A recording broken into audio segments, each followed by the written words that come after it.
Someone once said, birds born in a cage think flying is an illness, and so far as it applies to the likes of me and you, I've found this to be true, as the social condition of our time is conformity.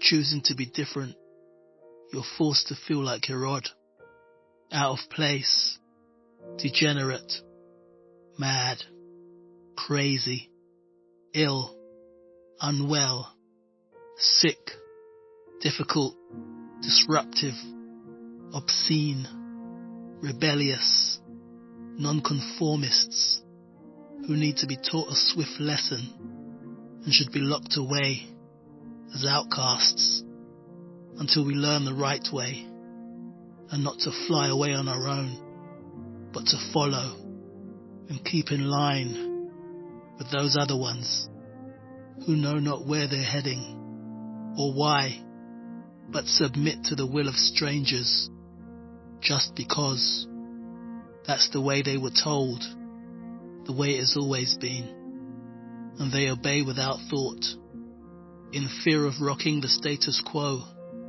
with question or query, meanwhile glaring and sneering, frightful and frightened, merely faces of the crowd, jeering, overbearing clowns, the collective mockery, mocking you and I, the rebels they label misfits, outside of our free minds, perched on the wrong side of the fence, where nonconformity is a crime, an abomination to the blind, following the blind, punishable by ostracization.